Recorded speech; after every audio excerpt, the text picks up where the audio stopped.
ڈیرہ اسماعیل خان میں police training school پر فتنہ الخارج کا حملہ ناکام، 5 دہشت گرد جہنم واصل، 6 اہلکار اور امام مسجد شہید، 12 اہلکار اور 1 شہری زخمی۔ حملہ آوروں نے بارود سے بھری گاڑی ٹریننگ سینٹر کے مرکزی دروازے سے ٹکرائی۔ پولیس اہلکاروں نے مرکزی دروازے پر 3 خارجیوں کو ہلاک کیا، 2 خارجیوں کو بلڈنگ میں گھیر کر مارا گیا۔ دہشت گردوں نے کمپلیکس کے اندر موجود مسجد پر بھی حملہ کیا۔ ISPR کے مطابق خارج نے مسجد میں گھس کر امام مسجد کو شہید کیا۔ دہشت گردی کے سہولت کاروں کو انصاف کے کٹہرے میں لایا جائے گا۔ شہداء کی نماز جنازہ اعجاز شہید پولیس لائنز میں ادا۔ علی امین گنڈاپور چیف سیکرٹری، IG سمیت اعلیٰ سول اور فوجی حکام اور شہداء کے لواحقین کی شرکت۔ گنڈاپور کا شہید اہلکاروں کے لیے 1 کروڑ، زخمیوں کے لیے 50 لاکھ روپے امداد کا اعلان۔ دہشت گردوں کا بہادری سے مقابلہ کرنے والے اہلکاروں کے لیے بھی 10 لاکھ روپے انعام کا اعلان۔ شہداء کے جسد خاکی تدفین کے لیے آبائی علاقوں میں روانہ۔ صدر مملکت اور وزیر اعظم کی ڈیرہ اسماعیل خان میں دہشت گردوں کے حملے کی شدید مذمت۔ دہشت گردوں کا بہادری سے مقابلہ کرتے ہوئے شہید ہونے والے 7 پولیس اہلکاروں کو خراج عقیدت پیش کیا۔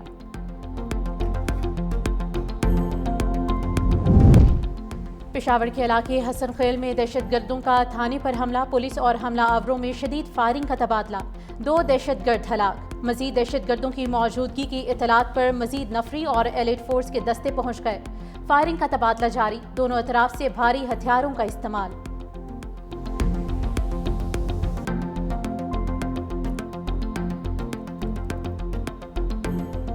تاثر ہے TTP PTI کا عسکری ونگ بن چکی، تحریک انصاف کو فیصلہ کرنا ہوگا وہ دہشت گردوں کے ساتھ ہیں یا ان کے خلاف۔ ریاست دہشت گردوں کے خلاف کارروائی کا فیصلہ کر چکی۔ وفاقی وزیر اطلاعات عطا اللہ تاڑہ کی تحریک انصاف اور خیبر پختونخوا حکومت پر لفظی گولہ باری، کہا PTI اور بانی ہر فورم پر دہشت گردوں کے حامی رہے۔ جیل میں بیٹھے شخص کی خواہش ہے کہ لاشوں پر سیاست چمکائی جائے۔ PTI نے ایسا وزیر اعلیٰ چنا جو ڈرگ مافیا میں ملوث ہے۔ سمگلنگ میں KP حکومت اور دہشت گردوں کا گٹھ جوڑ ہے۔ نان کسٹم گاڑیوں، تیل، ڈرگ، ٹمبر کی سمگلنگ ہو رہی ہے۔ بلیک منی سے PTI کو سپورٹ ملتی ہے۔ 2018 میں تحریک انتشار نے دہشت گردوں کو واپس لا کر بٹھایا۔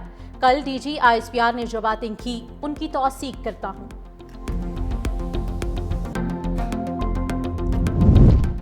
یہ غلط ہے، ہم دہشت گردوں کے لیے نرم گوشہ رکھتے ہیں، ہم اپنے شہداء کے ساتھ کھڑے ہیں۔ PTI رہنما سلمان اکرم راجہ کی پریس کانفرنس، کہا ایک سیاسی جماعت کو غدار کہنا اچھی بات نہیں۔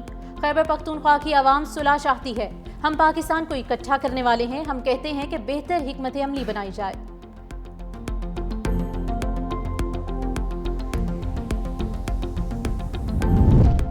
وزیر اعلیٰ علی امین گنڈاپور کا تحریری استعفیٰ گورنر خیبر پختونخوا کو موصول، ہاتھ سے لکھے استعفے پر علی امین گنڈاپور کے دستخط بھی موجود۔ گورنر ہاؤس خیبر پختونخوا کے ترجمان کی استعفیٰ ملنے کی تصدیق۔ گورنر خیبر پختونخوا نے کہا کہ آئین اور قانون کے مطابق استعفے کی جانچ پڑتال کی جائے گی۔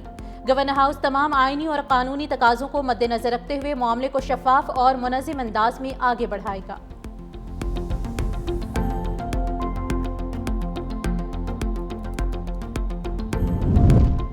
خیبر پختونخوا اسمبلی کا اجلاس پیر کو طلب سہیل آفریدی کو بطور وزیر اعلیٰ منتخب کیا جائے گا۔ سہیل آفریدی قبائل سے خیبر پختونخوا کے پہلے وزیر اعلیٰ ہوں گے۔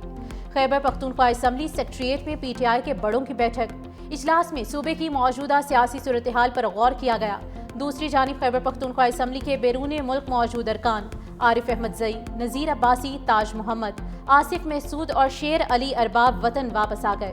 حکومتی ٹیم میں شامل 2 MPA تاحال بیرون ملک موجود۔